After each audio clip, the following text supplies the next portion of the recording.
मोदी सरकार ने pension scheme को लेकर बड़ा फैसला किया है। आज हुई कैबिनेट की बैठक में अगर आप नौकरी पेशा हैं तो आपके लिए खुशखबरी है। ईपीएफओ ने पेंशन को लेकर एक बड़े बदलाव किए हैं। क्या है ये बदलाव और कैसे मिलेगा इसका आपको फायदा, पूरी डिटेल देखिए इस रिपोर्ट में।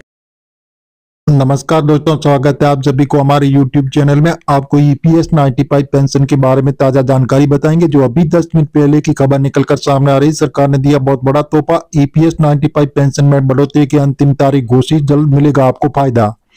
मोदी सरकार का फाइनली निर्णय भी हो चुका है। आज पीएम ने बड़ा ऐलान भी कर दिया। पेंशन बढ़ोतरी पर बनी सहमति। कर्मचारी पेंशन जो है ना, ईपीएस 95 के तहत पेंशन में बढ़ोतरी की संभावना से लाखों पेंशन भोगियों को उम्मीद दी है कि ये योजना जो कर्मचारी भविष्य निधि संगठन द्वारा संचालित की जाती है, तो लाखों कर्मचारियों के लिए सेवानिवृत्ति के बाद आर्थिक सुरक्षा का एक महत्वपूर्ण स्रोत है। हाल ही में सरकार ने ईपीएस 95 पेंशन में संभावित बढ़ोतरी पर चर्चा की, जिससे पेंशन भोगियों के बीच उत्साह का माहौल है। इस वीडियो के माध्यम से हम आप ईपीएस 95 पेंशन योजना के बारे में विस्तार से जानेंगे। इसमें प्रस्तावित बदलावों की जानकारी देंगे और ये समझेंगे कि ये बढ़ोतरी किस तरह से लाखों लोगों के जीवन को प्रभावित कर सकती है।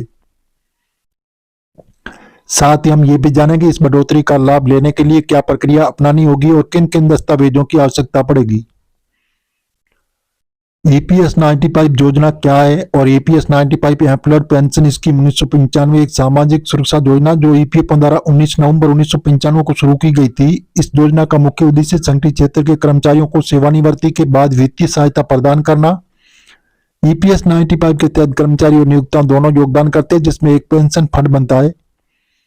पेंशन धारकों के लिए खुशखबरी, सरकार न्यूनतम पेंशन बढ़ाने की तैयारी में। जानिए ताजा अपडेट। मिनिमम पेंशन के लिए ईपीएस 95 पेंशन योजना का मुख्य विशेषता है, जो विवरण उसके बारे में विस्तार से आपको बताते हैं। लॉन्च वर्ष 1995। प्रबंधक ईपीएफओ कर्मचारी भविष्य निधि संगठन। लक्षित समूह संगठित क्षेत्र के कर्मचारी न्यूनतम सेवा अवधि पेंशन के लिए 10 वर्ष। पेंशन आरंभ आयु 58 वर्ष। अर्ली पेंशन विकल्प 50 वर्ष से कम दर पर। योगदान कर्मचारी और नियोक्ता दोनों से पेंशन प्रकार विभिन्न और विधवा बच्चाओं के लिए भी आदि। ईपीएस 95 पेंशन बढ़ोतरी क्या और नया प्रस्ताव। हाल ही में सरकार ने ईपीएस 95 पेंशन में बढ़ोतरी पर विचार किया। यह प्रस्ताव लाखों पेंशन भोगियों के लिए राहत की खबर हो सकती है। प्रस्तावित बदलावों में शामिल है न्यूनतम पेंशन राशि में वृद्धि। वर्तमान में न्यूनतम पेंशन 1000 रुपये प्रति माह, तो नए प्रस्ताव में इसे बढ़कर 3000 रुपये प्रति माह करने की बात की जा रही है। पेंशन गणना और फॉर्मूला में संशोधन। पेंशन की गणना के लिए उपयोग किए जाने वाले फॉर्मूले में बदलाव की संभावना, जिससे पेंशन राशि में वृद्धि हो सकती है। उच्च वेतन सीमा। वर्तमान में ईपीएस योगदान के लिए अधिकतम वेतन सीमा 15,000 रुपये प्रति माह है। इसे बढ़ाने का प्रस्ताव है, जिससे उच्च पेंशन वाले कर्मचारियों को भी लाभ मिलेगा। ईपीएस 95 पेंशन बढ़ोतरी की अंतिम तारीख। सरकार ने ईपीएस 95 पेंशन बढ़ोतरी के लिए एक अंतिम तारीख निर्धारित की है। यह तारीख 31 जनवरी 2025 है। इस तारीख तक सभी पात्र अधिकारियों और पेंशन भोगियों को अपने दावे जमा कराना होगी। अंतिम तारीख के बाद क्या होगा? अंतिम तारीख के बाद किए गए दावों पर विचार नहीं किया जाएगा। समय पर दावा न करने वाले व्यक्ति बढ़ी हुई पेंशन के लाभ से वंचित रह सकते हैं। ईपीएफओ किस तारीख के बाद प्राप्त आवेदनों को स्वीकार नहीं करेगा। और ईपीएस 95 पेंशन बढ़ोतरी के लिए पात्रता और ईपीएस 95 पेंशन बढ़ोतरी का लाभ लेने के लिए निम्नलिखित मानदंडों को पूरा करना होगा। न्यूनतम सेवा अवधि कम से कम 10 वर्ष की सेवा पूरी की हो। आयु सीमा 58 वर्ष की आयु पूरी कर ली हो। अर्ली पेंशन के लिए 50 वर्ष। ईपीएफओ सदस्य आवेदन ईपीएफओ का सक्रिय सदस्य होना चाहिए।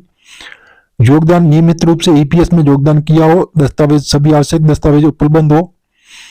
बड़ी खबर आ रही है कि कर्मचारियों के लिए रिटायरमेंट उम्र बढ़ोतरी का नोटिफिकेशन जारी जैसे किए जाने नए नियम है, जो इसके बारे में आवेदन प्रक्रिया कैसे अप्लाई करें। पेंशन बढ़ोतरी के लिए आवेदन करने की प्रक्रिया निम्नलिखित है। ऑनलाइन आवेदन ईपीएफओ की आधिकारिक वेबसाइट पर जाएं और फॉर्म भरें। ईपीएस 95 पेंशन का फॉर्म पूरा करें और दस्तावेज अपलोड। सभी आवश्यक दस्तावेजों को स्कैन करके अपलोड करें।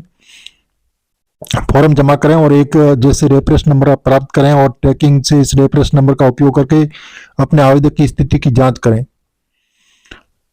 ईपीएस 95 पेंशन बढ़ोतरी के लिए आवेदन करते समय निम्नलिखित दस्तावेजों की आवश्यकता होगी। Aadhaar card, PAN card, bank passbook की कॉपी और सेवानिवृत्ति प्रमाण पत्र। पिछले 12 महीनों के वेतन की स्लिप।